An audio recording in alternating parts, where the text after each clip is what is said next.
Halo Warma Dewa Muda, selamat datang di video pembelajaran Bahasa Indonesia. Kali ini kita membahas topik tentang teks akademik makro dan mikro. Dalam beberapa menit ke depan, kita akan membahas beberapa topik berikut ini. Bagian 1. Mengenal pembelajaran bahasa Indonesia berbasis teks di perguruan tinggi. Pembelajaran bahasa Indonesia di perguruan tinggi memiliki ciri khas berbasis teks, melanjutkan pendekatan dari jenjang pendidikan sebelumnya. Pendekatan ini dilakukan secara berkelanjutan dan integratif dengan tujuan membekali mahasiswa kemampuan untuk mengidentifikasi, memahami, dan menciptakan teks akademik. Hal ini sangat relevan mengingat tugas akademik di perguruan tinggi seperti skripsi, tesis, dan disertasi membutuhkan penguasaan bahasa Indonesia yang baik. Oleh karena itu, mata kuliah bahasa Indonesia menjadi wajib bagi mahasiswa sebagai dasar untuk memahami dan menciptakan karya ilmiah. Bagian 2. Memahami genre makro dan genre mikro dalam bahasa Indonesia.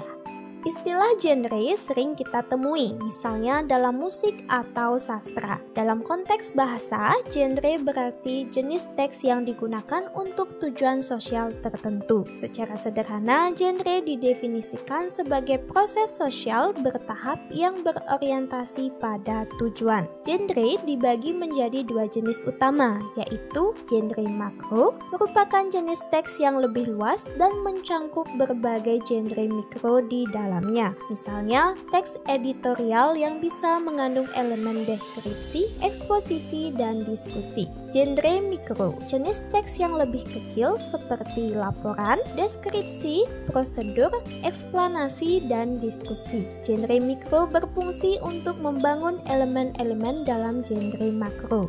Kedua genre ini saling melengkapi dalam menyusun teks yang lebih kompleks, terutama dalam konteks akademik.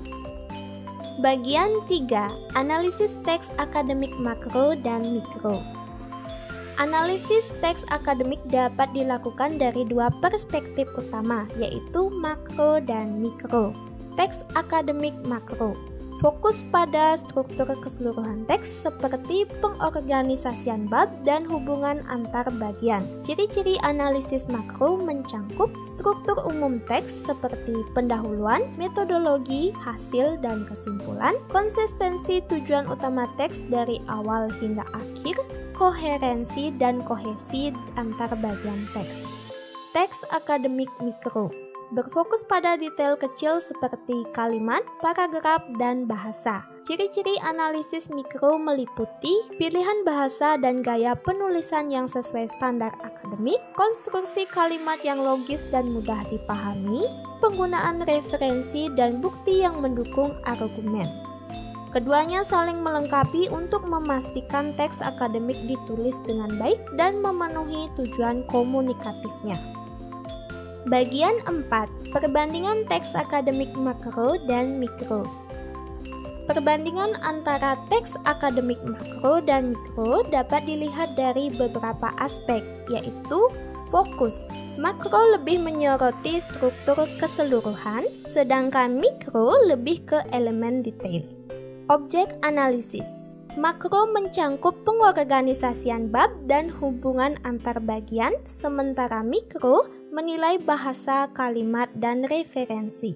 Tujuan, makro berfokus pada alur dan kohesi teks, sedangkan mikro memastikan kecermatan penyampaian informasi.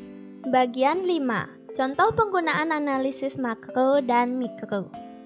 Berikut ini adalah contoh penggunaan analisis makro dan mikro dalam sebuah makalah penelitian. Analisis makro digunakan untuk melihat apakah makalah memiliki struktur yang jelas mulai dari pendahuluan hingga kesimpulan, serta apakah argumen utama dikembangkan dengan baik. Analisis mikro digunakan untuk menganalisis kejelasan kalimat, penggunaan bahasa formal, kesesuaian kutipan, dan kelengkapan referensi. Baik analisis makro maupun mikro saling melengkapi untuk memastikan teks akademik tersampaikan dengan efektif.